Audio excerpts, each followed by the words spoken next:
Hello and welcome back to my channel. This is Sage Priestley, the Seasoned Lady, coming to you today with a new video. Today we're going to be talking about the strong, independent woman. What does that mean? Why have we held on to that as such a badge of honor? And is it still a good thing? If you're interested in hearing what I have to say about it, stay tuned. So let's talk about it. Being strong and independent. What exactly does that mean? Is it a compliment? In my opinion, being strong and independent when you're describing a lady is not a compliment. No one comes to the aid of anything strong and they can do things independently. We need to come across as soft and maybe interdependent, where we can be dependable. People can depend on us for the important things, but when in terms of talking about strength and resilience and, being able to carry the load, that needs to be put on the backs of those that were meant to carry the load. So we're going to go from being strong, independent women to being interdependent, resilient, dependable women. That'll make our lives easier and it'll help us to be able to move into a more softer situation. Now, how will we do that? Because those of you, much like myself, have always been strong, always been independent. I would venture to say that my grandfather required the girls to be much more resilient and stronger than some of the fellas because they depend on us greatly to this day within my family.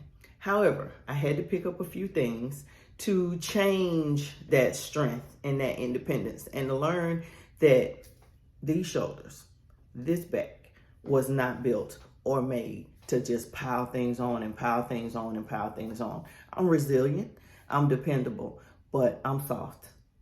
And I need someone else to carry that heavy load or to at least assist me in doing so. So the way we can get people to help us do that is that we have to change the way we think and how we view ourselves. So number one, you need to decide how you need to be supported. What can a person do that you share your life with make your life simpler? What can they offer you? How can they assist you to make things easier for you? We're not always talking about money, but finances do play a big part in it. So when we don't have to worry about things financially, we can focus on the things that are important, such as nurturing, such as making sure that things are the way they need to be in the household, making it a pleasant place that everyone wants to be. Secondly, you need to ask for help. If you need help with something, you need to ask for it. And you need to ask for it in a timely manner. Don't drop things on people at the last minute that you know you've needed help with for a period of time. So if you need assistance with something, if you need something done around the house, instead of sitting there pondering how you're going to do it yourself, figure out who can best assist you with that and then ask them at their earliest convenience if they would be able to help you. The other thing is that you need to know when to just absolutely say no. People can stretch you from one end to the other, especially if you have children. They will wait till the last minute. They need this, they need that. I want this, I want that. And you have to be treated in the same way that they would like to be treated and the way you want to treat others. So the answer is no, or I'm not going to be able to do that today. That's not on my list of things to do today. That's not on my agenda for today. And the next time that they ask you to do something, they may do it in a more timely manner. But every time you scrape and scramble and run around to get things done for them, there's no expectation for them to have to give you any notice the next time they need your assistance. So say no. Start saying no, saying that I'm not available. It's not on my list of things to do today. That's not what I was planning to do today.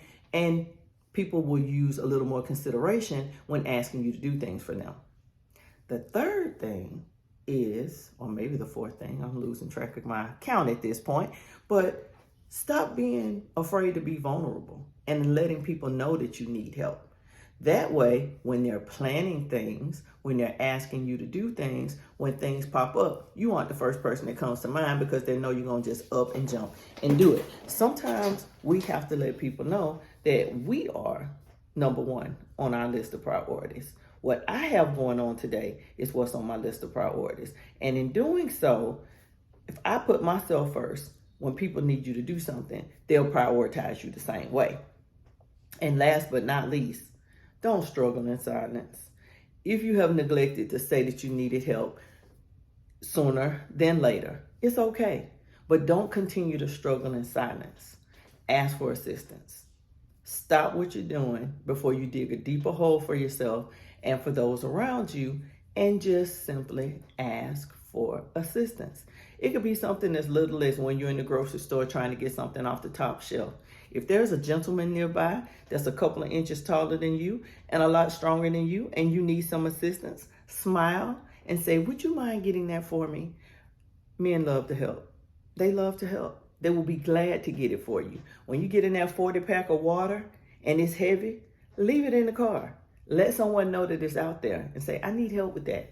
It's heavy." Start with the little things, small things. The kids picking up behind themselves. "Mom is tired. Could you get that for me? Would you mind doing that for me?" I have one son. He is amazing. I don't have to do any heavy lifting. I don't take out the trash. My daughter's male friends, when they come to my house, I don't have to take out the trash. I don't have to pull the trash can in. I don't have to do those things. They understand. I need help. Mama Dash needs help. She needs things taken care of. And when they're here, they take care of it for me. I don't have to ask them to do that. The men in my life, they know what they need to do. I don't even have to speak for them. My brothers, my uncles, my cousins, my significant others, they know. They know that we need help. But sometimes you have to ask for it. Sometimes they have to be reminded. Because if you're constantly doing things yourself, how do they benefit from jumping in and helping you? And always show your appreciation. Always show gratitude. Always say thank you. Don't assume that people are going to do things for you just because you want them to do things for you. You simply need to ask and be thankful when they do. And if you are surrounding yourself with those that do not want to come to your aid, you need to find a new group of people to be around. So we're going to take off our capes. We're going to drop that strong, independent woman role, and we're going to move into the softer side of life. We're going to ask for assistance. We're going to say no.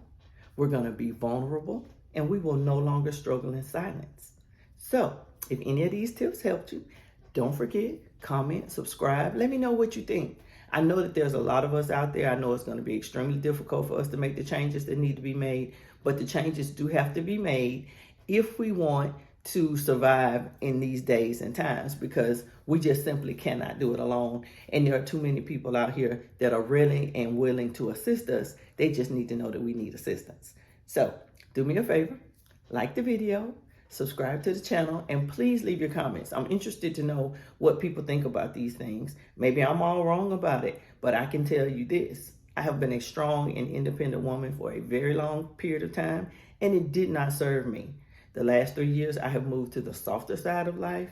I ask for assistance. I don't mind being vulnerable, and I don't believe in struggle of any kind. And it has worked for me. So I wanted to drop these few tips and hope that it works for you. So until the next one, I hope everyone has a fabulous weekend, and I'll see you in the next video.